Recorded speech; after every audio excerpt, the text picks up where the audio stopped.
जर का त्यांना काही आठवत असेल आणि जर का त्यांचं मेंदू विचार करू शकत असेल तर बऱ्याच घटना जीवनपट त्यांच्या डोळ्यासमोरून जात असतो आणि त्या काळामध्ये त्यांना बऱ्याच आपण केलेल्या चुका, आपण केलेल्या गोष्टी ह्या आठवत असतात आणि त्यावेळेला ते एकतर पश्चाताप करतात किंवा काही गोष्टींवर त्यांना समाधानही होतं की आपण हे चांगलं केलं म्हणून. काही बॅकग्राऊंडला ठेवलं चालू तर त्या जी काही त्यांची प्रोसेस आहे त्याला अजून थोडंसं मदतच होते. म्हणजे असं म्हणतात ना की व्यक्तीला आपला मृत्यू दिसतो, तर खरंच असं असतं का? म्हणजे अंत्यविधीला सुद्धा तो जीव तिथेच वावरत असतो. तो सगळं पाहतो की आपलं काय चाललंय, कोण काय करतंय, कोण किती रडतंय, कोणी काय आणलंय, सगळं तो पाहत असतो अगदी शेवटपर्यंत.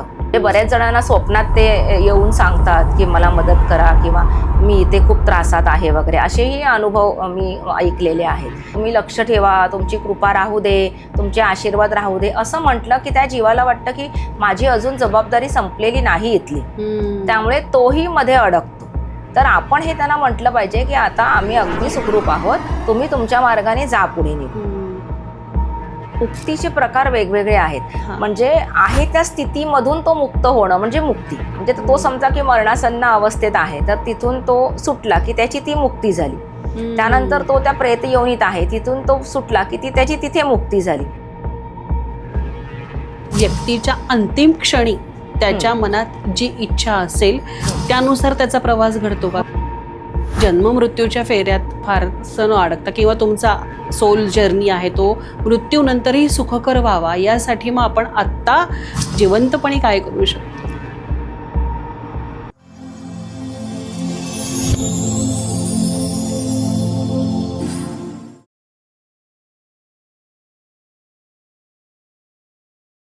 नमस्कार, मी अनुष्का. आजच्या पॉडकास्टमध्ये आपल्या सगळ्यांचं खूप मनापासून स्वागत करते. म्हणजे आजचा पॉडकास्ट माझ्यासाठी खूप खास आहे, कारण की आजचे गेस्टसुद्धा खूप खास आहेत.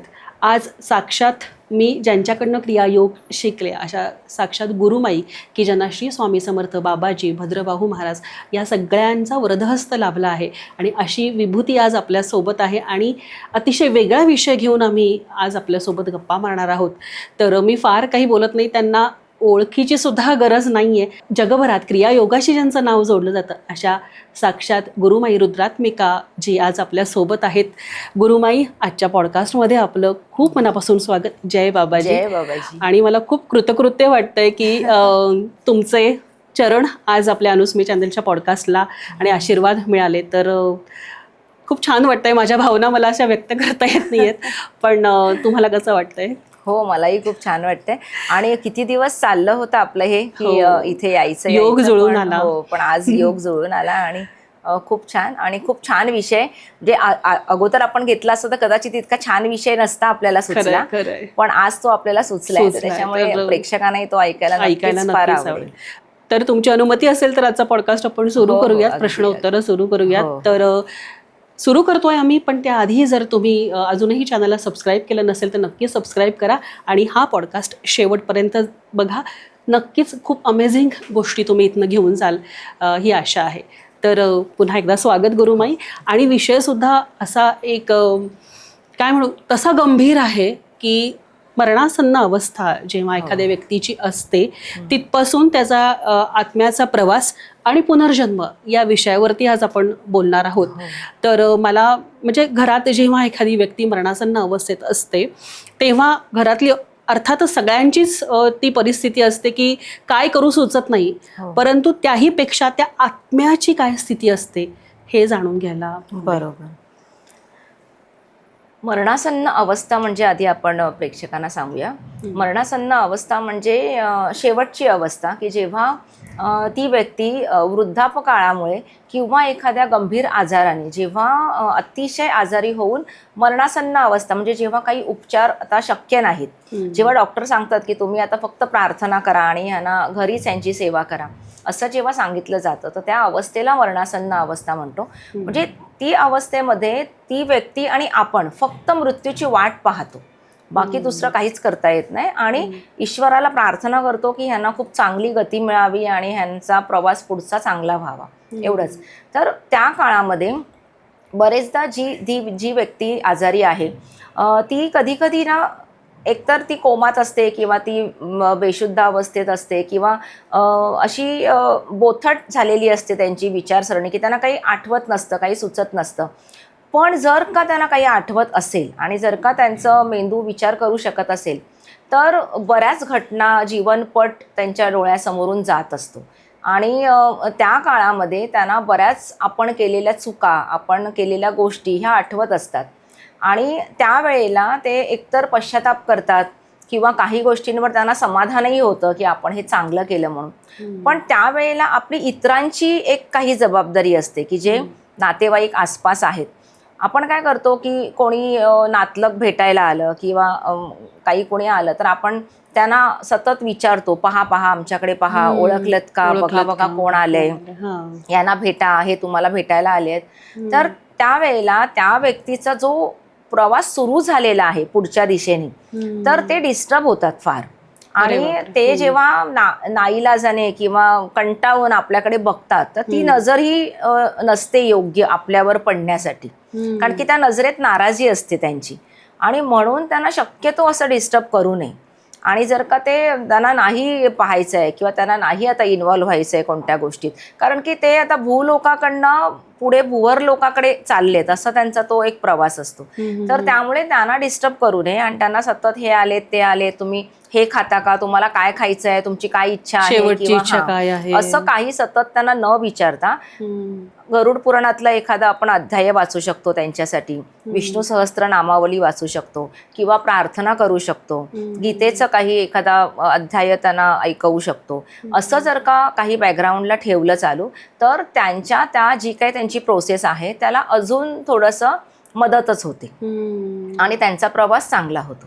तर त्यासाठी एवढं तरी आपण केलं पाहिजे, बरोबर, त्यांना डिस्टर्ब न करता. अच्छा, म्हणजे बॅक ऑफ द माइंड, म्हणजे आपल्याला दिसतंय की ती व्यक्ती समोरची मरणासन्न अवस्थेत आहे, परंतु त्यांच्या आत्म्याच्या लेवलचा प्रवास सुरू झालेला असतो असं म्हणू शकतो का आपण? हो हो हो, त्यांचा पुढचा प्रवास सुरू झालेला असतो. म्हणजे आपल्याला ती दिसतीये इथे पण त्यांच्या सोलचा प्रवास सुरू झालाय. अच्छा, म्हणजे असं म्हणतात ना की व्यक्तीला आपला मृत्यू दिसतो, तर खरंच असं असतं का? हो, त्यांना जाणीव होते बरेचदा. त्यांना स्वतःला कळतं की आपल्या आता अवयव सगळे एक एक थांबत चाललेले आहेत आणि आता आपलं काही होत नाहीये. ते जरी एक्सप्रेस नाही करू शकले किंवा सांगू नाही शकले तरी त्यांना ते कळत असतं. आणि म्हणून बघा बरेचदा काही पेशंट शेवटच्या काळामध्ये अन्न पाणी सोडतात, अजिबातच घेत नाहीत, कारण त्यांना कळतं की ह्या सगळ्याचा मला उपयोग नाहीये काही. त्यामुळे ते नाकारतात त्या गोष्टी. पण आपला आग्रह असतो की थोडं तरी जावं, कारण आपल्याला माहीत नसतं ना की त्यांचा किती काळ बाकी आहे. त्यामुळे आपला आग्रह असतो की नाही काहीतरी त्यांच्या पोटात जायला हवं, पोटात जायला हवं असं होतं. तर तेही जर त्यांची इच्छा नसेल ना तर तेही आपण थांबवलं पाहिजे किंवा कमी केलं पाहिजे. अर्थात आपलं मन मानत नाही की आपल्या समोर असं कोणीतरी आपलाच माणूस उपाशी आहे, तर निदान आहार त्यांचा कमी करून त्यांना थोडं काहीतरी असं ते खाऊ शकतील असं थोडं प्रेमाने वगैरे तेवढं गेलं तरी खूप आहे. जास्त आग्रह त्यांना नाही करायला पाहिजे. एखाद्या व्यक्तीचा मृत्यू त्याच्या समीप आलाय हे त्याच्या बाह्य लक्षणावरून पण लक्षात येतं का? म्हणजे घरच्यांना पण जाणवतं का की आता ही व्यक्ती आपल्या काही काळच सोबत आहे? हो, म्हणजे जर वृद्धापकाळाने जर असेल तर आपल्याला दिसतं की बरेच त्यांचे अवयव काही चालत नाही आहेत, त्यांचं मलमूत्र विसर्जनाचं सुद्धा प्रमाण कमी झालेलं आहे, त्यांचं अन्न घेण्याचं प्रमाण पण कमी झालेलं आहे. ह्या गोष्टी लक्षात येतात. त्यांची नजर अजिबातच म्हणजे नजरेचं ते विजन निघून गेलेलं असतं. ते असे पाहतात पण त्या पाहण्यामध्ये पाहणं नसतं. अच्छा, असं होतं, ते लक्षात येतं. त्यांचा स्पर्श पण त्यांना त्यांचा वेगळा वाटतो किंवा ते त्यांना ती इच्छा नसते की कोणी आता माझ्याकडे यावं आणि मला भेटावं किंवा काय, ती तशी कोणाची वाट पाहत नसतात. त्यांना आता फक्त असतं की आता मी कधी मोकळा होईन, मी आता कधी सुटेन, असं त्यांचं झालेलं असतं. ही जर्नी सुरू करण्याचा प्रवास, त्यांना ते पुढच्या प्रवासाची ओढ लागलेली असते. याच्या उलटही कधी होऊ शकतं की म्हणजे कसं की एखादी व्यक्ती खूपच प्रपंचामध्ये इन्व्हॉल्व आहे आणि त्यांना खूपच इच्छा आहे की ह्या घरात, ह्या प्रपंचात, या वास्तूमध्ये आपण राहावं, असं जर का त्यांचा खूप ओढा असेल तर त्या व्यक्तीला दुःख होत असतं की आता आपण सोडून जातोय यासाठी. आणि मग त्यांचा तो दुःखाचा जो एक सावट आहे ना ते त्या खोलीत किंवा त्या घरात जाणवतं. असं होतं की त्यांना कळते की आता मला जायचं आहे पण मला जायची इच्छा नाही आहे, तर ते सुद्धा जे काही स्पंदनं आहेत ना ती त्या घरात जाणवतात. असं होतं. मग त्यासाठी आपल्याकडे एकच आपण उपाय करू शकतो की आपण घरामध्ये 24 तास दिवा ठेवून आपण त्यांच्यासाठी प्रार्थना करू शकतो आणि जेही काय असेल ते ह्यांचा प्रवास फक्त सुखकर व्हावा, ह्यांनी चांगल्यापणे ह्या जगाचा निरोप घ्यावा, त्यांचा त्रास कमी व्हावा, एवढंच आपण करू शकतो. ह्याच्या पलीकडे अजून आपण काहीच करता येत नाही. म्हणजे आता इथे असं म्हणता येईल की दोन प्रकारचे, एक की ज्यांना खरंच सोडून पुढचा, म्हणजे असं म्हणतात की आत्ताच्या आयुष्यापेक्षा मृत्यूनंतरचं आयुष्य खूप छान आहे. ते आता ऐकून किंवा इतक्या सगळ्या गोष्टी वाचून किंवा आपल्यासारखे संत महात्मे जेव्हा बोलतात तेव्हा कळतं. परंतु प्रत्यक्षात व्यक्तीला मृत्यूची प्रचंड भीती असते आणि म्हणून त्याला हा भूलोक सोडून जाताना त्रास होत असावा, असं काही आहे का? नाही, ऍक्च्युली हा भीती असतेच. पण आता म्हणजे असं मी बरेचदा पाहिलं की आपण तर आता जन्माला आलोय, त्यामुळे आपण अजून मेलो नाहीत, म्हणजे आपण तो मरणाचा अनुभव घेतलेला नाही आहे. मग आपल्या मनात भीती का आहे मृत्यूची?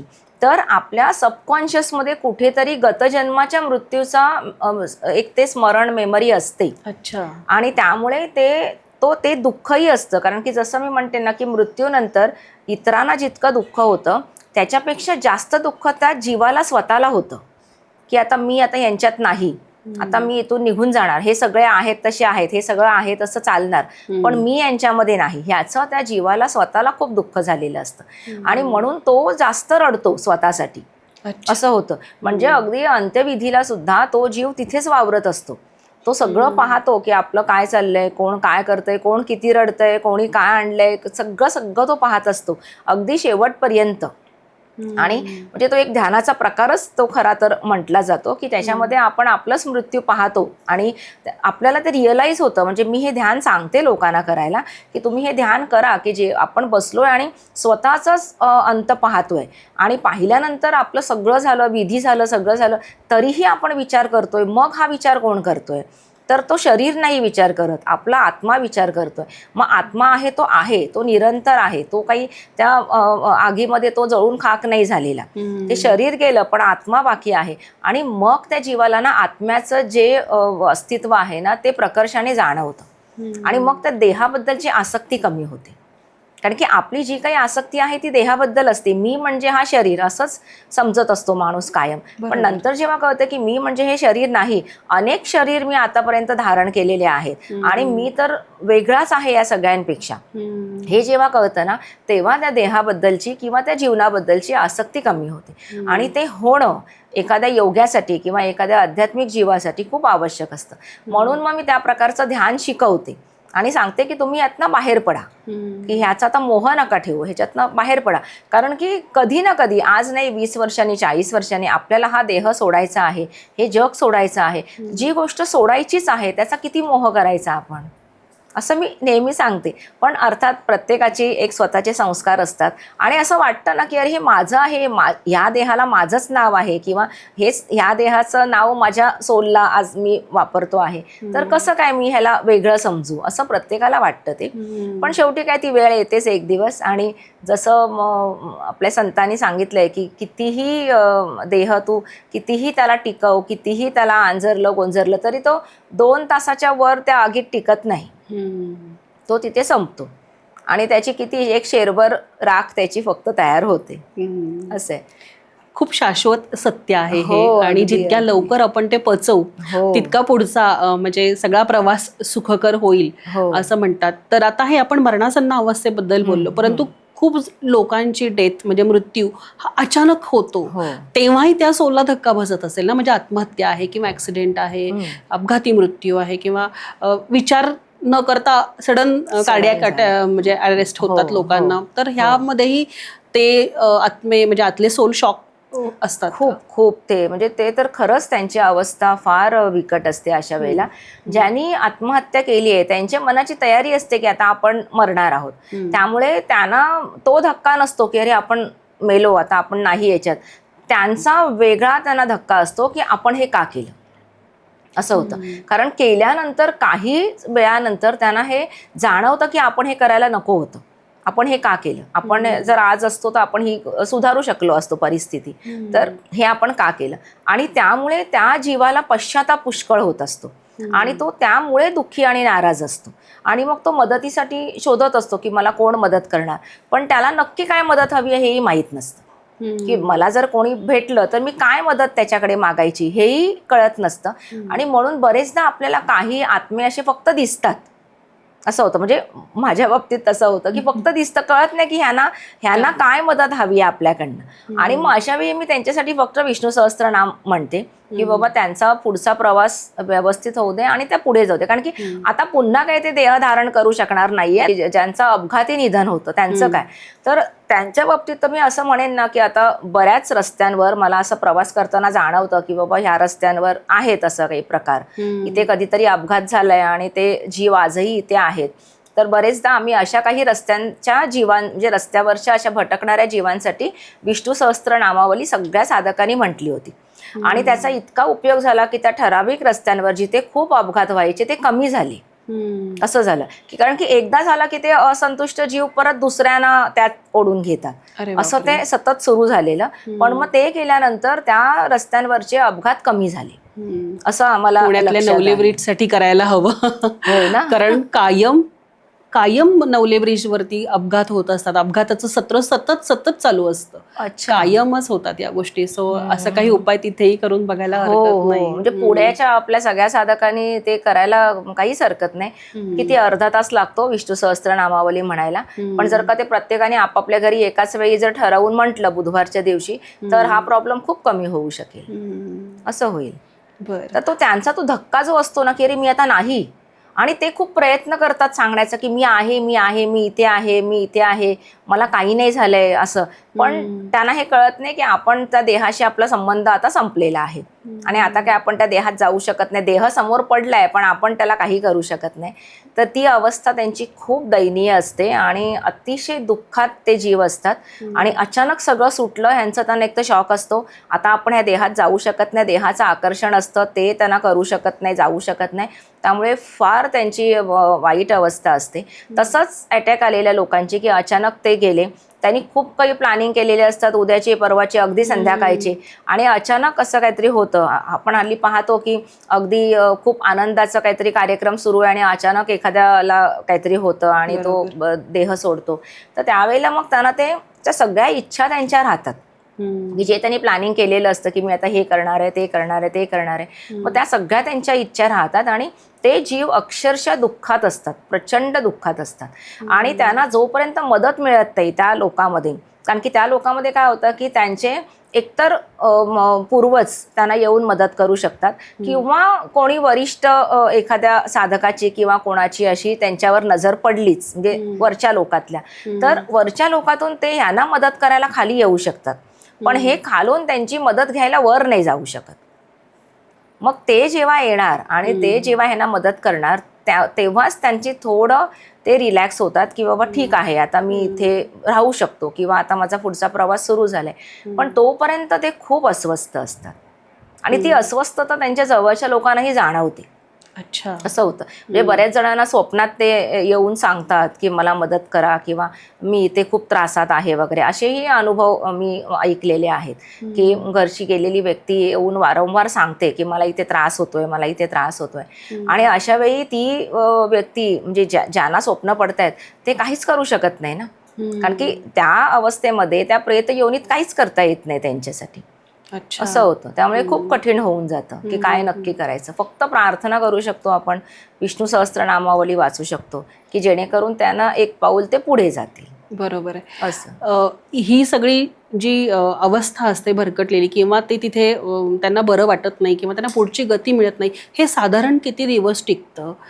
का कायमस्वरूपी त्यांचा तो सोल जर्नी अस्वस्थच असू शकतो? नाही, ते जास्त दिवस नाही टिकत. कारण की काय होतं की त्यांचे जे कोणी घरातले पितृ किंवा त्यांचे जे कोणी पूर्वज असतील ना, तर ते निश्चित पोचतात त्यांच्यापर्यंत.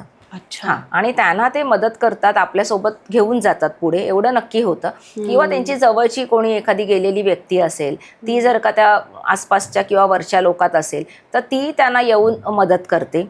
आणि नंतर मग त्यांचा तो पुढचा प्रवास सुरू होतो. त्यांना एक्सेप्ट होतं की आता आपण नाही आहोत आणि आता आपला हा सोल आहे, आता देह नाही आहे, आणि मग ते थोडे शांत होऊन त्यांचा पुढचा प्रवास ते सुरू करतात. म्हणूनच भगवद्गीतेमध्ये हे जे सगळं म्हणजे अंत्येष्टीपासून ते 13व्या 14व्यापर्यंतचे जे विधी आहेत ते सांगितले आहेत, त्याचंही महत्त्व आहे का मग? हो हो, अगदी महत्त्व आहे. असं बरेच बुद्धिजीवी लोक विचारतात की परदेशात किंवा इतर धर्मियांमध्ये असं काही करत नाही, मग त्यांच्या आत्म्यांना शांती नाही मिळत का, आपल्याचकडे इतकी कर्मकांड का आहेत. पण मी वारंवार सांगते की आपला मुळात बेसच आपला हा पूजा पाठ आणि प्रार्थना याच्यावर आहे. तर त्याच्यामुळे आपण ते करतो, भले त्याला काही कोणी कर्मकांड म्हणत असेल.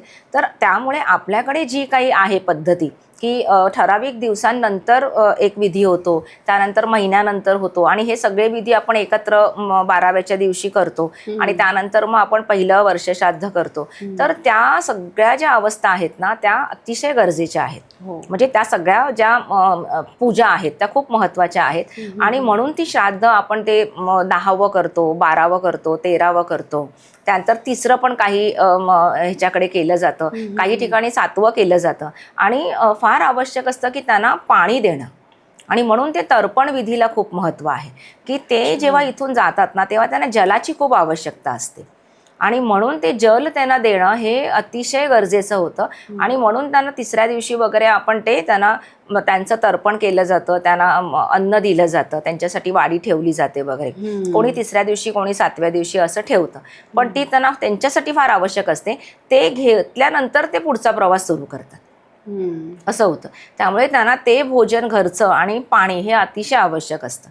आणि म्हणून जे लोक नास्तिक म्हणवतात स्वतःला आणि हे आम्ही करणार नाही, आम्ही जिवंतपणे त्यांचं सगळं केलंय त्यामुळे आता आवश्यकता नाही, असं जे म्हणतात ना ते चुकीचं आहे.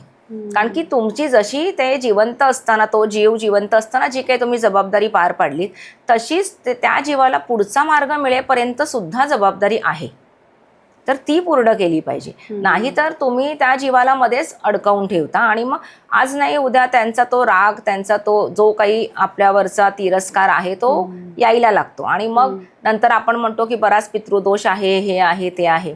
पण त्याची सुरुवात कुठेतरी आधी झालेली असते, कोणीतरी केलेली असते, असं होतं. तर त्याच्यामुळे प्रत्येकाने हे लक्षात ठेवलं पाहिजे की त्या जीवाचा सगळ्या गोष्टी ज्या ज्या शक्य आहेत, म्हणजे शास्त्रात तर खूप काही लिहिलंय, पण निदान जे शक्य आहे, जे नॉर्मली सगळीकडे केलं जातं किंवा जे काही आपल्याला भटाने सांगितलंय तेवढ्या तरी गोष्टी नियम पूर्णपणे झाल्या पाहिजेत त्या जीवाच्या. वर्ष श्राद्धापर्यंत. हो, वर्ष श्राद्धापर्यंत.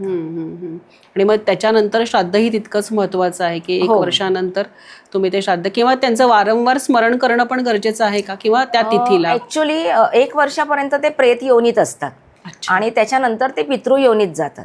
त्यामुळे पितृयोनीत गेले की मग त्यांना ते सगळं पुढचे श्राद्ध त्यांना मिळतात आणि प्रेत योनीपर्यंत आपण जे सुरुवातीचे श्राद्ध करतो ती सगळी येतात 1 वर्षापर्यंतची. आणि त्याच्यानंतर मग त्यांना प्रेत योनीतून ते पितृयोनीत गेले की मग त्यांना पितृंसाठी आपण ज्या सगळ्या विधी करतो ना ते त्रिपिंडी श्राद्ध आहे किंवा त्या सगळ्या त्या गोष्टी मग त्यांना मिळायला सुरुवात होते. तोपर्यंत त्यांना मिळत नसतं. बरेच लोक ना घाई करतात, म्हणजे जसं महालय वगैरे आहे की ते खूप लवकर लगेच त्याच वर्षी उरकून घेतात. तर तसं न करता 1 वर्षानंतर ते झालं पाहिजे की त्यामुळे त्यांना ते मिळतं. जे गणपती विसर्जनाच्या नंतर जे श्राद्ध केली जातात तर त्याच्यामधली ती जी आहेत ना ती 1 वर्षानंतर त्यांना मिळतात, तोपर्यंत त्यांना मिळत नाहीत. आणि आपल्याला असं वाटतं की नाही मी ते सगळं केलंय, पण नेमकं त्या माणसाला ते मिळायचं राहिलेलं असतं, असं होतं. तर त्यामुळे ते 1 वर्षापर्यंतची जी काय ती मला वाटतं 16 वगैरे काहीतरी श्राद्ध आहेत तर ती झाली पाहिजेत सगळी. ती सगळी ते भट एकत्र करून घेतात आणि त्यानंतर मग त्यांना पितृंसाठी जे आवश्यक आहे ते नंतर सुरू होतं, असं होतं. आपल्याकडे तर अगदी उदक शांती वगैरे तेही फार आवश्यक असतं की ज्या ठिकाणी झालंय, ज्या ठिकाणी झालंय त्या जीवासाठी, म्हणजे 12व्या 13व्याला करतातच, पण ज्या ठिकाणी त्यांचं झालेलं आहे, शेवटचा श्वास त्यांनी घेतलाय, तर त्या वास्तूत सुद्धा उदक शांती आवश्यक असते.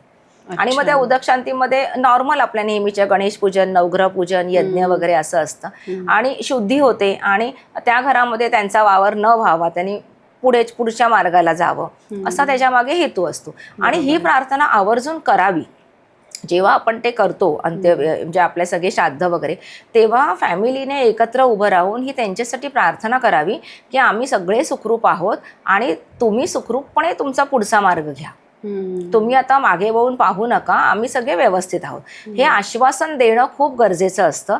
मग त्या जीवाला असं वाटतं की आता माझी गरज संपली आहे, त्यामुळे मी आता पुढे जातो. पण जोपर्यंत आता तू म्हणालीस तसं की तुम्ही लक्ष ठेवा, तुमची कृपा राहू दे, तुमचे आशीर्वाद राहू दे, असं म्हटलं की त्या जीवाला वाटतं की माझी अजून जबाबदारी संपलेली नाही इथली, त्यामुळे तोही मध्ये अडकतो, असं होतं. तर आपण हे त्यांना म्हटलं पाहिजे की आता आम्ही अगदी सुखरूप आहोत, तुम्ही तुमच्या मार्गाने जा पुढे निघून, असं. मग ते पुढे निघून जातात. बरोबर आहे. म्हणजे आपण वारंवार सतत त्यांची आठवण काढून अश्रू ढाळत राहतात. खूप लोक त्याच्यामध्ये अडकतात की वडील गेले, ताई गेले, किंवा आम्ही घरातलं कोणीतरी जवळचं गेलंय आणि मला अजून त्याच्यातनं बाहेरच येता येत नाहीये. तर ते बाहेर येणं सुद्धा त्यांच्या मुक्तीसाठी किंवा पुढच्या प्रवासासाठी खूप आवश्यक आहे. छोट्या छोट्या गोष्टी माहिती नसतात ना लोकांना, तर ते अडकल्यासारखं इव्हन त्यांचं फोटो घरी लावू नये, म्हणजे 13व्यापर्यंत लावावे, त्यानंतर ते काढून व्यवस्थित अलमारीमध्ये ठेवून द्यावे. आणि त्यांना फक्त तुम्ही आता जा सुखरूप पुढे, आता सगळं तुम्ही खूप केलंय आमच्यासाठी आणि आता फक्त तुम्ही तुमचं हे पहा, असं जर का सांगितलं तर मग त्या जीवाचं थोडासा लक्ष मागे जात नाही आणि ते पुढे जातात. आणि मी असंही पाहिलंय की ज्या घरांमध्ये वर्षानुवर्ष पूर्वजांचे फोटो लावलेले आहेत, त्या वास्तूमध्ये कालांतराने खूप निगेटिव्ह एनर्जी यायला लागते. कारण की त्या सगळ्यांची इच्छा बाकी राहिलेली असते की रे आम्हाला हे पुढेच जाऊन देत नाहीयेत, म्हणजे आम्हाला अडकवूनच ठेवले. कारण की नुसते फोटो नाही लावलेले, त्यांची पूजाही होतीये, त्यांना हारही चढतायत, त्यांना प्रार्थनाही केली जाते. मग अशा त्या जीवांना असं वाटतं की रे आम्हाला हे सोडतच नाही, मुक्तच नाही करत आहेत, आणि मग ते अडकतात आणि मग त्यांचा तो राग आपल्यावर व्हायला लागतो, असं होतं. तर ते अजिबात आपण ती चूक करू नये, आपण त्यांना पुढे जाण्यासाठी मदत करावी. आता आपण बोललो की मृत्यूपर्यंत म्हणजे 14वा झाला आणि त्यांना पुढे जाण्यासाठी गती मिळाली, तर मग पुढे काय, त्या सोलचा पुढचा जर्नी काय असतो? त्यांना एकतर त्यांचं ते जे त्यांनी चुका केल्यात त्याची त्यांना जी काही शिक्षा असते ती असतेच. म्हणजे आता आपण अगदी शास्त्रात वाचतो तसं अगदी की बाबा ती कढई आहे तेलाची वगैरे वगैरे, ते तर घाबरवण्यासाठी सगळे प्रकार आहे की बाबा त्या जीवाने घाबरावं की बाबा मी असं कृत्य करत नाही, मला ही अशी शिक्षा मिळेल, नरक यातना. हो, नरक यातना. पण त्या जीवाला स्वतःला मात्र हे कळत असतं की आपण खूप चुकीचं केलेलं आहे आणि त्यामुळे आज आपल्याला हा सगळा त्रास होतोय. आणि त्यांना जे काही म्हणजे जे काही वेगवेगळे लोक आहेत त्याच्यामध्ये अंधारात ते असतात किंवा त्या ठिकाणी प्रकाशच पोचत नाही सूर्याचा, आणि मग त्या अंधारात ते त्या यातना भोगत असतात. त्या ठिकाणी त्यांना सगळ्या गोष्टी म्हणजे काय म्हणतात ना की दाह होतो शरीराचा, मनाला यातना होतात, घसा सतत सुकत असतो, असं त्यांना वेगवेगळ्या शारीरिक म्हणजे त्यांचं शरीर नसतं पण त्या सोलला हे सगळं फिलिंग असतं. आणि त्यामुळे त्यांना ते त्या नरक यातना आपण म्हणतो की ते तिथे त्रासात पडलेत. आणि जसं मलाही दिसलेलं एकदा पाताळ लोक की त्या ठिकाणी सगळे असे खूप म्हणजे असे रक्तबंबाळ झालेली माणसं, आणि त्यांना असं बांधून ठेवलंय जखडून आणि ते ओरडतायत मला मदत हवी आहे, मदत हवी, सोडव आम्हाला इथून. तर त्यावेळेला मला ते असं पाहिल्यानंतर इतकं भयानक वाटलं ते, म्हणजे असं वाटलं की खरंच म्हणजे का माणसं सुधरत नाहीत, की म्हणजे माहीत आहे की आपल्या सगळ्या आपल्या कर्मांची शिक्षा आपल्याला एक ना एक दिवस मिळणार आहे, तरीही माणसं का नाही सुधरत आणि का इतके भयंकर कर्म करतात की ज्यामुळे असं ह्यांना हे सगळं भोगावं लागतं. तर त्यामुळे त्या जीवाला स्वतःला कळतं की आपण हे खूप वाईट केलेलं आहे आणि म्हणून हा त्रास आहे. आणि काही ठराविक कालावधी जोपर्यंत त्याचा पश्चाताप पूर्ण होत नाही तोपर्यंत तो राहतो त्या अवस्थेमध्ये. आणि नंतर मग त्याच्यावर जर का कृपा होत असेल, त्याचं एखादं चांगलं पुण्य किंवा एखादी त्याला चांगल्या जीवाकडनं मिळालेली मदत किंवा कोणीतरी त्याच्यासाठी केलेली प्रार्थना, ह्या सगळ्याचा परिणाम असा होतो की त्याला पुढचा मार्ग आणि पुढचा जन्म मिळतो. अच्छा. आणि मग त्याला त्याचा तो प्रवास पुढे सुरू होतो, असं होतं. अंतिम ध्येय आपण समजलं की मुक्ती हा आहे, मग तरी पण पुनर्जन्म ही काय कन्सेप्ट आहे? म्हणजे जर एखाद्या देहाला म्हणजे आत्म्याला मुक्तीच हवी आहे, तर मग मुक्ती म्हणजे परमेश्वराशी एकरूप का, हे होणं आहे का, आणि मग तरी पण रिबर्थ का? ॲक्च्युली मुक्ती म्हणजे मुक्तीचे प्रकार वेगवेगळे आहेत. म्हणजे आहे त्या स्थितीमधून तो मुक्त होणं म्हणजे मुक्ती. अच्छा. हा, म्हणजे तो समजा की मरणासन्न अवस्थेत आहे तर तिथून तो सुटला की त्याची ती मुक्ती झाली. त्यानंतर तो त्या प्रेत योनीत आहे, तिथून तो सुटला की त्याची तिथे मुक्ती झाली. पण जेव्हा मोक्षाची अपेक्षा करतो आपण की मला आता काही नको, मला मोक्ष हवंय, तर ही फार मोठी गोष्ट झाली. आणि मोक्ष म्हणजे काय की मग त्याने आयुष्यभर ते सतत चांगले विचार, चांगली कर्म, लोकांना मदत, लोकांशी खूप चांगल्यापणे वागणं, आणि हे वरवरचं नाही तर हे आतून हृदयापासून, आणि त्याच्याशिवाय त्याची केलेली स्वतःची साधना, नामस्मरण, जप, तप, ह्या सगळ्याचा परिणाम असतो की त्याला मोक्ष मिळतो. आणि परत मोक्ष म्हणजे काय तर तो विलीन होतो ईश्वरामध्ये असं आपण म्हणतो. म्हणजे त्या आत्म्याचं काम पूर्ण झालेलं असतं की त्याला आता स्वतःहून त्याच्या काही इच्छांमुळे त्याला जन्म नाही घ्यायचा, किंवा त्याला आता स्वतःला नाही वाटत आहे की आपण येऊन काही करावं. त्याला आता फक्त ईश्वराच्या चरणाशी राहायचं आहे. पण जर का ईश्वराने किंवा एखाद्या त्याच्या गुरुने जर का हे ठरवलं की हा जीवाने पुन्हा येऊन कार्य करावं, तर त्याला पुन्हा यावं लागतं. आणि मग असे जे काही जीव असतात ते कोणत्याही पाशात अडकत नसतात.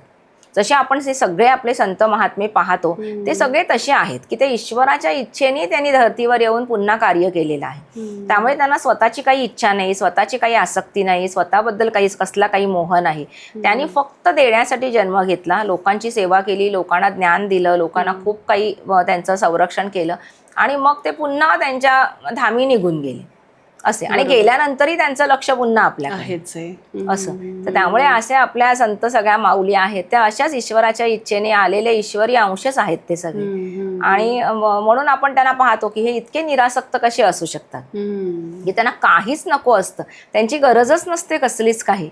तर ते खरंच ती निरासक्ती फार वेगळी असते. तर तशी सर्वसामान्य जीवाला तेवढी निरासक्तता येणं हे खूप कठीण असतं. नाही म्हटलं तरी माझं घर आहे, माझं प्रपंच आहे, माझं आयुष्य आहे, असं काही ना काही त्यांच्या मनात असतं की मला ह्याची गरज आहे. अगदी 10 नाही पण मला 1% तरी आहे. तर हे असतं, कारण की गरजेपोटी सगळ्या दुसऱ्या गरजा जन्माला येत असतात. असं होतं की एक माझी गरज आहे म्हणून त्यासाठी अजून मी 4 गोष्टींचा शोध घेणार असं होतं. तर त्याच्यामुळे अगदी ती निरासक्तता येणं खूप कठीण होऊन जातं. त्यामुळे लोकांना असं वाटतं की मला मुक्ती हवी आहे, पण तसं होत नाही. त्यांना कालांतराने पुन्हा यावं लागतं. आणि ज्याने आपण जे स्वर्गलोक वगैरे म्हणतो की आता स्वर्गातच हे गेले असतील वगैरे, तर त्या ठिकाणी बरेच असे जीव असतात की ज्यांनी वेगवेगळ्या प्रकारची दानं करून आलेले आहेत. की ज्यांनी गोदान केलेलं आहे, ज्यांनी भूमिदान केलेलं आहे, ज्यांनी लोकांना शिकवलेलं आहे, विद्यादान केलेलं आहे, अन्नदान केलेलं आहे, वस्त्रदान केलेलं आहे, ज्यांनी जे मोठ्या प्रमाणावर ही दानं केली आहेत आणि जी ॲक्च्युअल दानं केली आहेत. आता मी ते ॲक्च्युअल दान का म्हणते, कारण की बरेच लोक जे आपल्याला नको आहे ते देतात आणि त्याला समजतात की मी दान केलं, की हे मला आवश्यकता नाही, हे मी दिलं. पण दान म्हणजे काय की अशी एखादी गोष्ट किंवा असं काही की जे सगळ्यांसाठी आवश्यक आहे, मलाही हवं आहे, पण तरीही मी आज हे ठरवते की नाही बाबा माझ्यापेक्षा ह्यांची गरज जास्त आहे, तर हे मी तिथे देते. हे खरं दान होतं. आणि तसं दान फार कमी केलं जातं. तर त्याच्यामुळे जर जर दान आपल्याकडनं झालं ना, तर त्याचं पुण्य अनेक पटीने आपल्याला मिळतं. आणि मग ते जीव सुस्थितीमध्ये म्हणजे स्वर्ग लोकात जातात असं आपण म्हणतो. म्हणजे ते जिथे कुठे असतील तिथे त्यांना त्यांची सगळी व्यवस्था असते. असंही काही मृतात्म्यांनी संपर्क करून आपल्या या धर्तीवर काही मेसेजेस दिलेले आहेत की ते तिथे सुखात आहेत, त्यांना तिथे भरपूर मित्रमंडळी मिळाली, त्यांच्यासारखेच सगळे आनंदी आहेत, तिथे कोणीही एकमेकांचा राग करत नाही, कोणालाही एकमेकांचा तिरस्कार वाटत नाही, सगळे खूप प्रेमाने राहतात. तर असे मेसेजेस काही जीवांनी धर्तीवर आपल्या काही लोकांना दिलेले आहेत. म्हणजे मी एक अशी कथा वाचली होती की एक राजाला अनेक जप तप यज्ञ केल्यानंतर एका मुलाची प्राप्ती होती.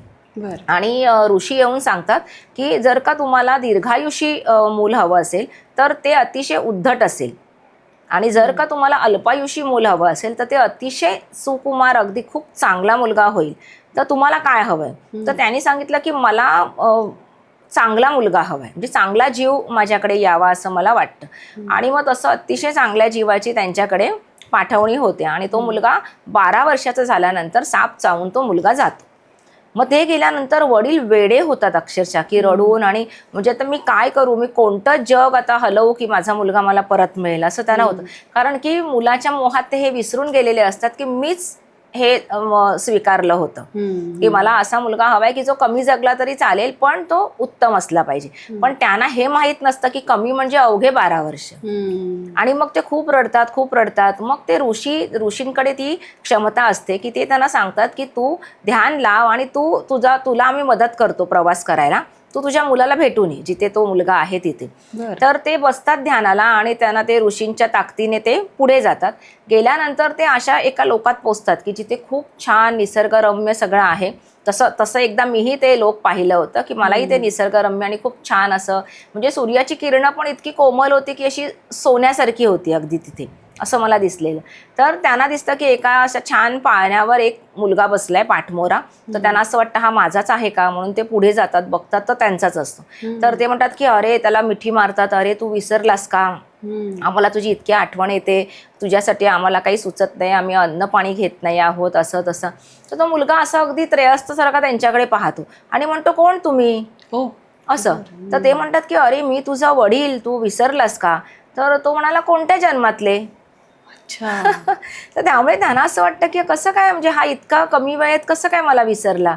आणि मग तेव्हा तो मुलगा सांगतो की मी एक आत्मा आहे, त्यामुळे मी अनेक जन्म घेतले, अनेक जन्मात माझे आई वडील होते. तर त्याच्यामुळे मी आता इथे आल्यानंतर मला कसं आठवणार की तुम्ही आता कोणत्या, कारण की मी इथे खूप आनंदी आहे, त्यामुळे मी त्या जन्माला आणि त्या स्मृतींना विसरलो आहे सगळं, त्यामुळे मला आता इथे काही आठवत नाही आहे. आणि त्यानंतर त्या वडिलांच्या डोक्यात प्रकाश पडतो की अरे आता आपण कशासाठी आणि कोणासाठी रडतोय मग. त्यामुळे आपल्यालाही अनेक जन्मात अनेक पुत्र होऊन गेले आणि आपण अनेक लोकांचा विरह सहन केला असेल, मग आज आपण असे का. आणि ते ज्ञान घेऊन ते ध्यानातनं उठतात आणि त्यानंतर त्यांचा तो जो काही वियोग आहे आणि दुःख आहे ते कमी होतं.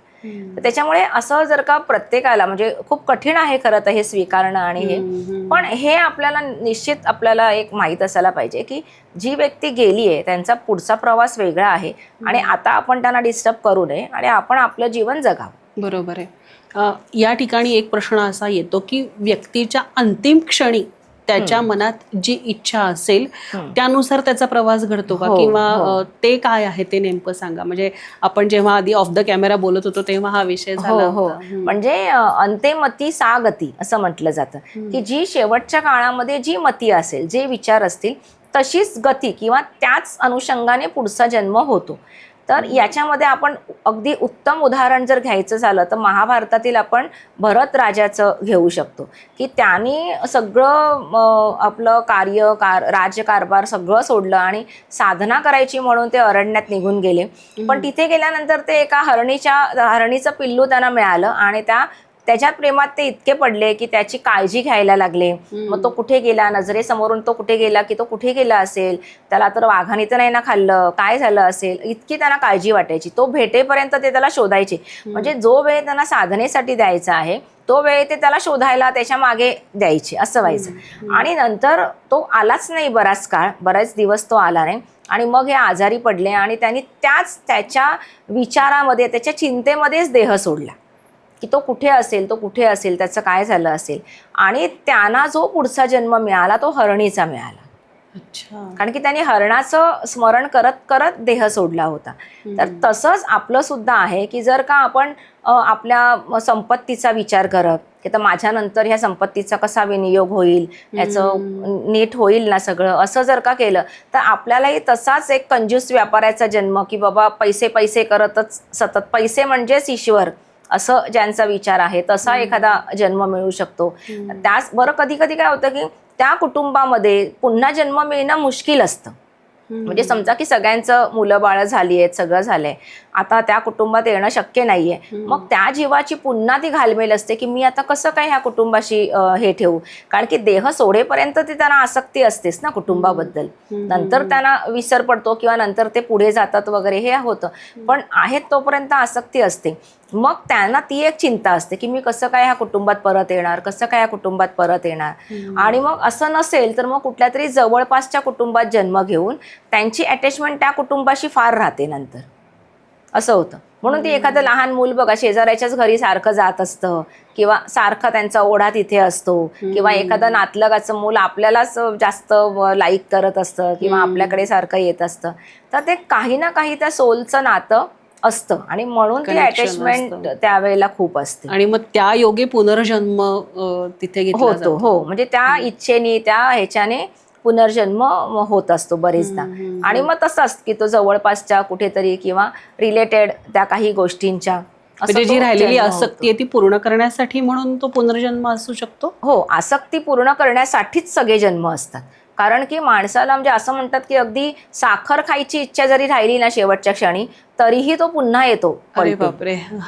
आणि म्हणून मध्ये बरीच लोक शेवटच्या क्षणी तुम्हाला काय खायचंय, तुमची काय इच्छा आहे, तुम्हाला काय हवंय असं विचारलं जातं.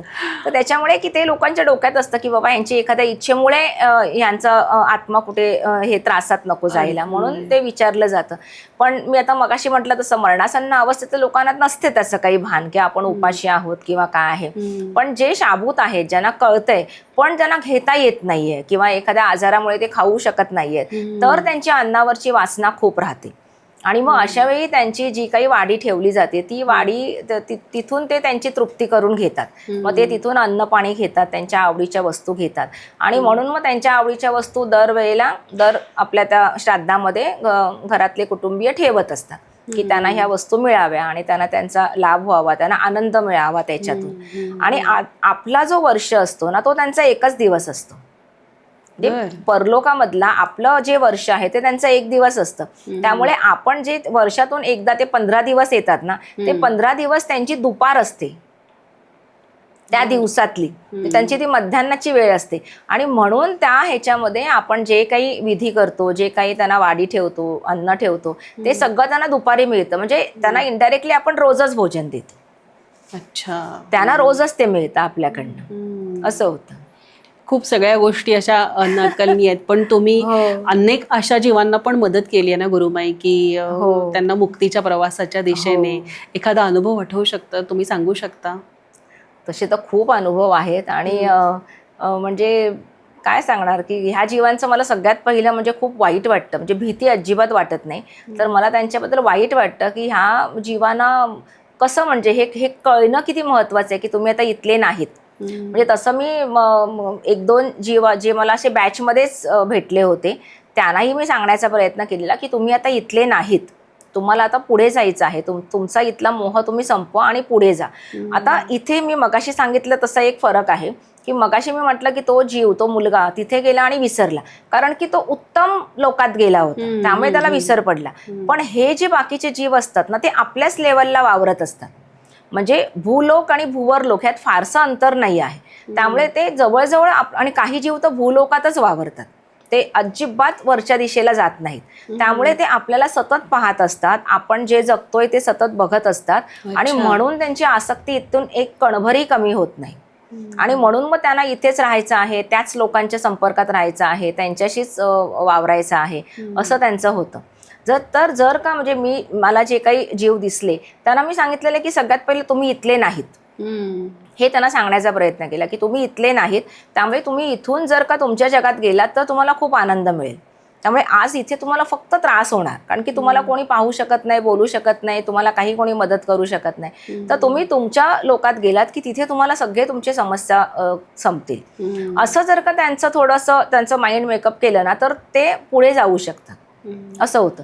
पण जर का तसं नाही झालं तर वेगळाही परिणाम होऊ शकतो की ते जीव चिडतातही कधी कधी की आम्हाला नाहीच जायचंय, इथेच राहायचंय. जसं मला सांगितलं गेलेलं एकदा की नाही आम्हाला इथेच राहायचंय, नाही जायचंय मला, असं.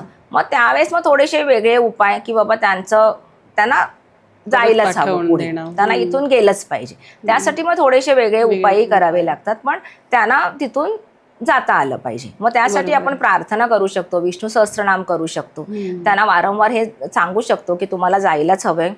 बऱ्याच लोकांचं मी पाहते ना की वर्षानुवर्ष पजेत झालेले असतात त्या काही स्त्रिया किंवा काही मुलं, की त्यांच्यामध्ये एखाद्या सोलने त्यांचं देह म्हणजे घरच केलेलं असतं आणि त्यांना अजिबात जायचं नसतं. त्या देहाच्या आधारे ते सगळ्या सुखांचा लाभ घेत असतात, असं होतं.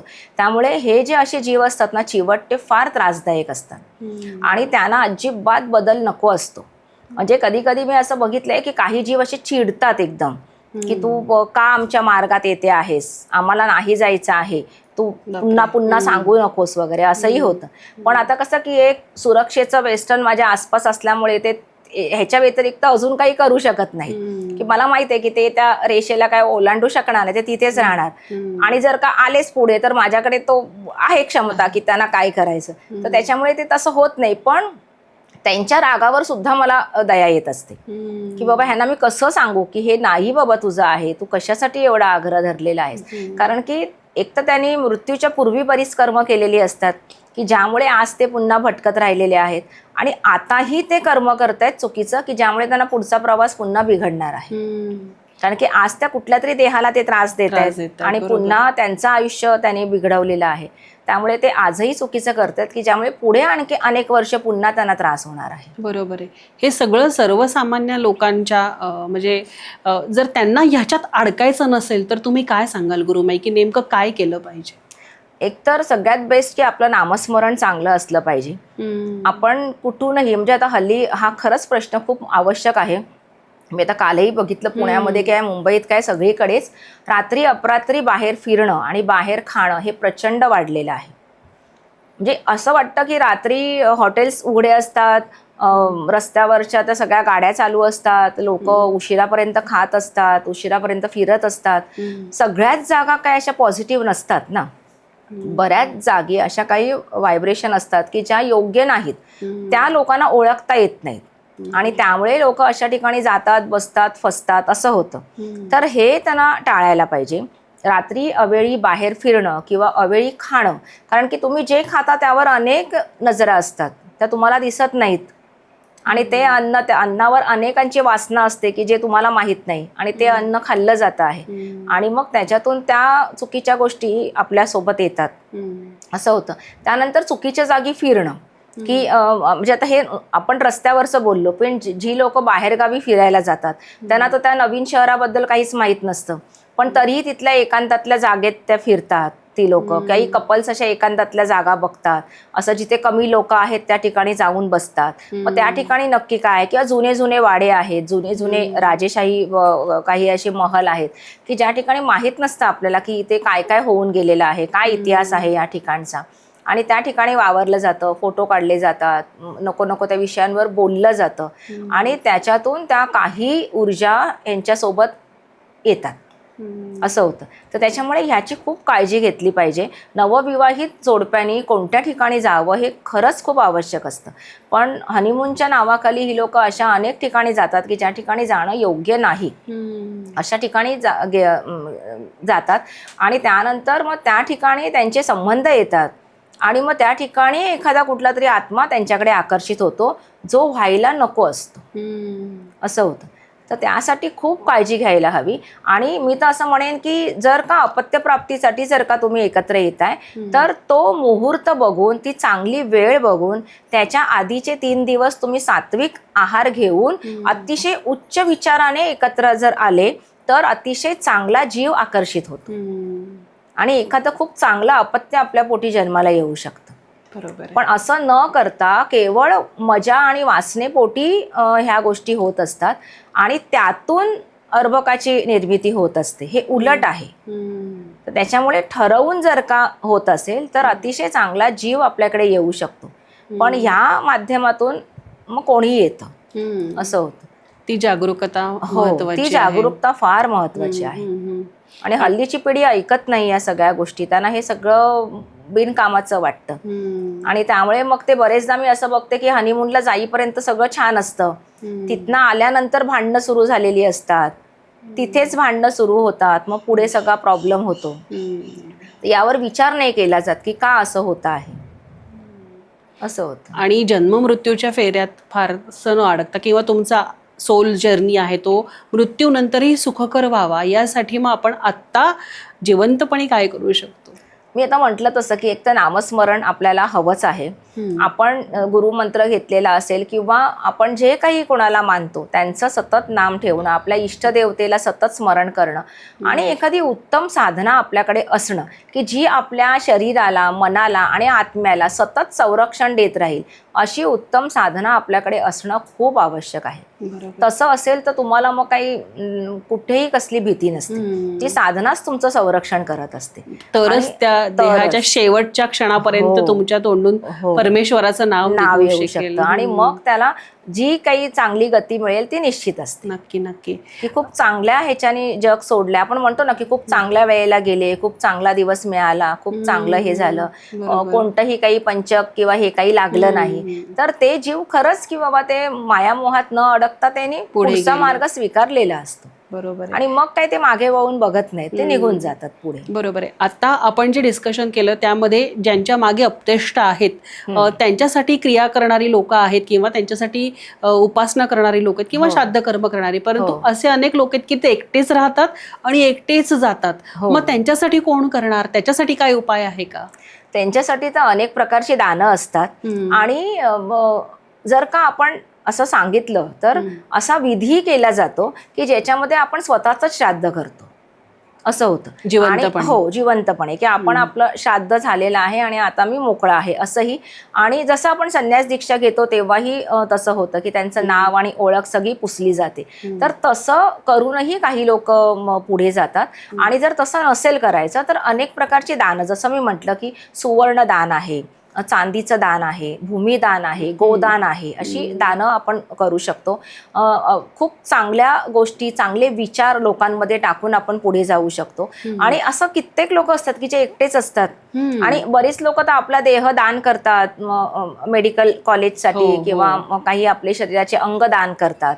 तर त्यांना तर खरंच ही आनंदाची गोष्ट आहे की त्यांना ते समाधान असतं की मी जातानाही अनेक लोकांना मदत करतो आहे. म्हणजे घरच्यांना, इतरांना वाईट वाटतं की बाबा हे आम्हाला असं का, म्हणजे आम्हाला अंत्यविधी करता येत नाही किंवा काय, पण त्या जीवाची स्वतःची स्वीकृती असते त्यासाठी आणि ती जास्त महत्वाची असते. म्हणजे आपल्याला काय वाटतं ह्याच्यापेक्षा त्या जीवाला स्वतःला काय वाटतं हे खूप महत्वाचं असतं. जर का तो म्हणतोय की नाही मला हे केल्याने मी समाधानी आहे, तर निश्चित त्यांना पुढे समाधान मिळणार आहे.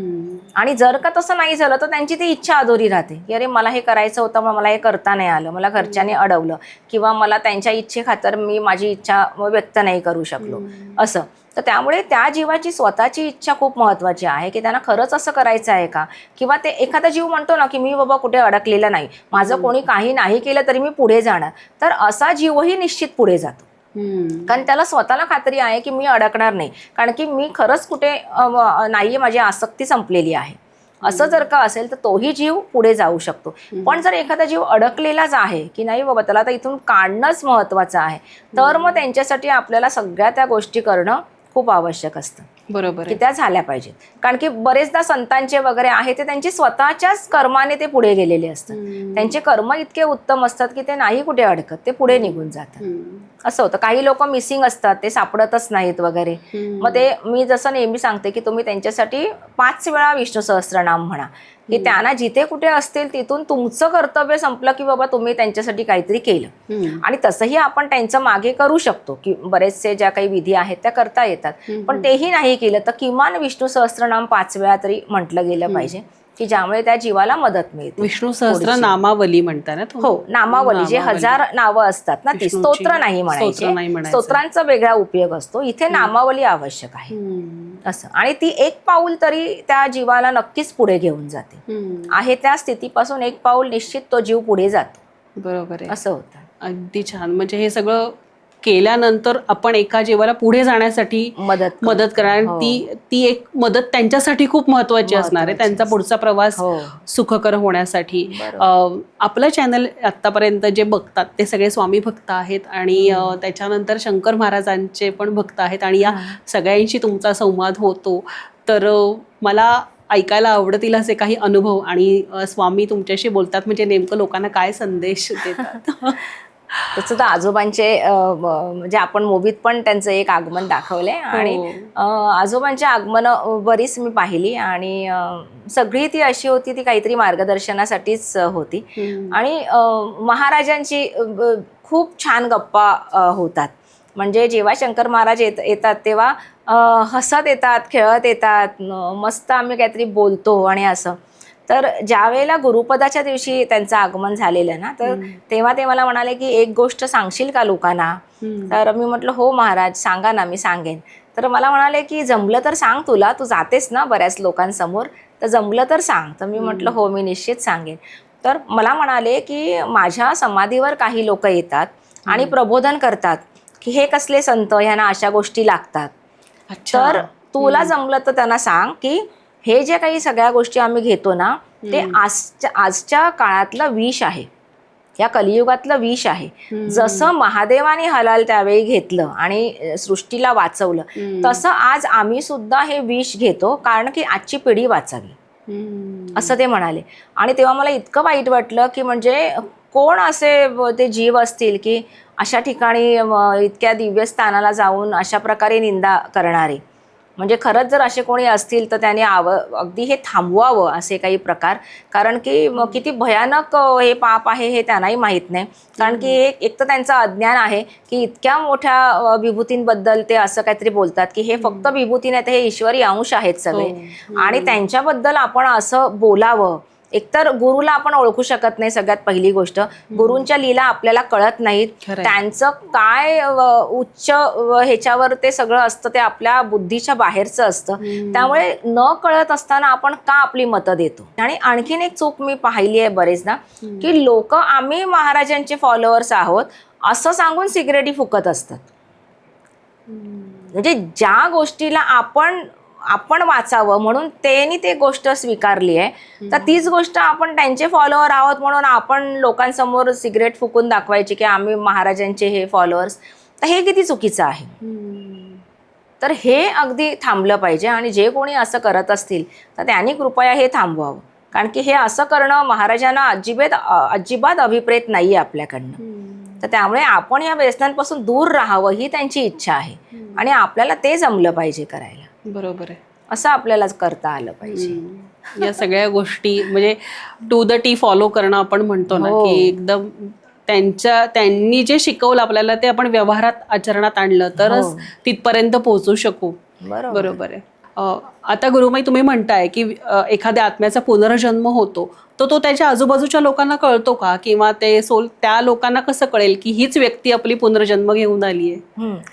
जर का त्याच कुटुंबात जर झाला असेल ना जन्म तर लोकांना ओळखता येतं, कारण की त्यांच्या आवडीनिवडी बऱ्याच सारख्या असतात. शिवाय ते त्याच गोष्टीत प्रवीण असतात ज्यात ते आधी होते. म्हणजे जसं आपण म्हणतो की अरे 5 वर्षाची मुलगी कसं काय इतकं छान गाते, किंवा 3 वर्षाचा मुलगा कसं काय इतकं छान हार्मोनियम वाजवू शकतो. तर त्यांच्या आधीच्या ज्या काही त्यांच्या आवडीनिवडी आणि त्यात जे ते फार प्रवीण असतात त्याच गोष्टी त्यांच्या ह्याच्यात दिसतात. पण जर का वेगळ्या ठिकाणी कुठे त्यांचा जन्म झाला तर मग आपल्याला हे ओळखता येत नाही की त्या ठिकाणी दुसऱ्या परिवारात, दुसऱ्या देशात बरेचदा असं दूरवर पण जन्म होतात, तर मग ते आपल्याला कळत नाहीत. पण जर का त्या एखाद्या विशिष्ट इच्छेनेच जर जन्म झाला असेल तर मग तो बहुतेकदा त्या कुटुंबातच किंवा आसपास कुटुंबातल्याच अजून थोड्या दूरच्या नातलगाकडे वगैरे होऊ शकतो. आणि मग त्यांच्या आवडीनिवडी आणि त्यांच्या लहानपणी त्यांच्या त्या आठवणी पण ताज्या असतात.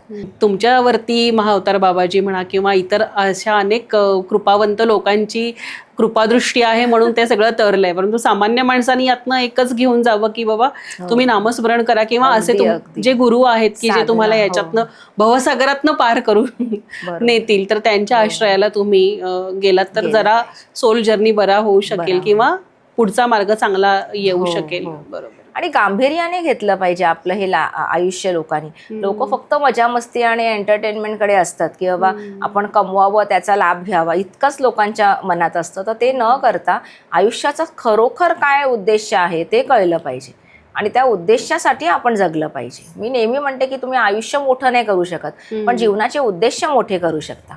त्यामुळे उद्देश मोठे करा, त्या मोठ्या उद्देशासाठी जगा. तर शेवटच्या काळामध्ये वाईट नाही वाटणार की आपण आयुष्य वाया घालवलं याचं. बरोबर आहे. असं होईल. तेव्हा जेव्हा तुमचा जीवनपट दिसेल तेव्हा काहीतरी तुम्ही चांगलं केलंय याची भावना. आणि ते समाधान खूप महत्वाचं असतं जातानाचं शेवटचं. म्हणजे अजून एक मी छोटी गोष्ट आता आठवली म्हणून सांगते की एका गावामध्ये 2 मित्र असतात.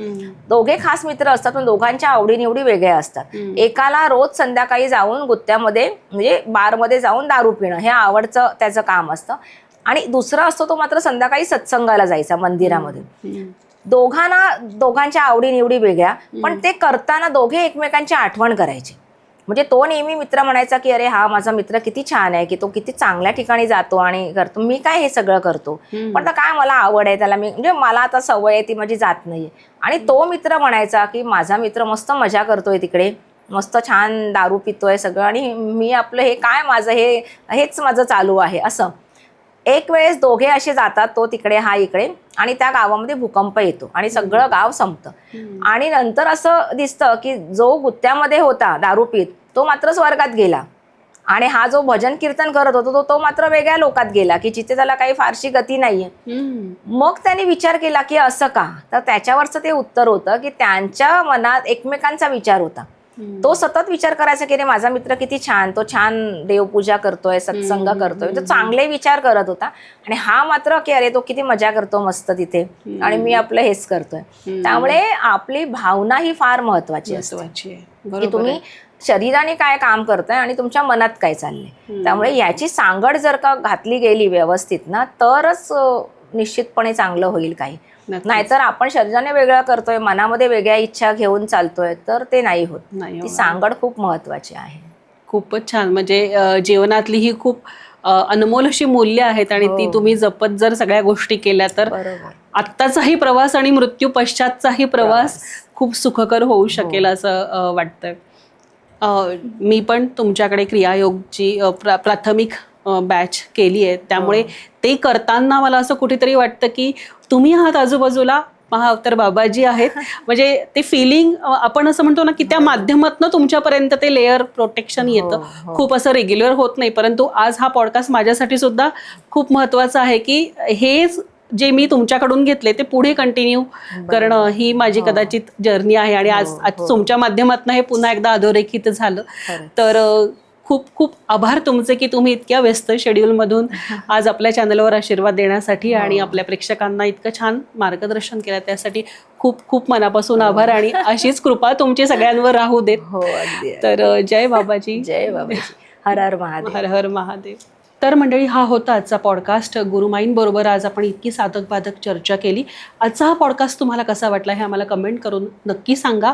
हा पॉडकास्ट सगळ्या लोकांपर्यंत शेअर करा, जेणेकरून ज्यांना त्याची गरज आहे, म्हणजे ज्या घरात या सगळ्या गोष्टीची गरज आहे तिथपर्यंत हे गुरुमाईंचे विचार पोहोचतील. तुम्हाला जर गुरुमाईंकडून आणखी काही प्रश्नांची उकल करून घ्यायची असेल तर तेही आम्हाला कमेंटमध्ये नक्की सांगा, जेणेकरून असा एखादा वेगळा विषय पुन्हा एकदा गुरुमाईंसोबत आपण चर्चा करून घडवून आणू शकतो. सो तुमच्या कमेंटची वाट बघतीये, आणि हा पॉडकास्ट मी मगाशी म्हणल्याप्रमाणे जास्तीत जास्त लोकांपर्यंत शेअर करा. पुन्हा भेटूयात नवीन व्यक्तीसह नवीन पॉडकास्टमध्ये. तोपर्यंत नमस्कार.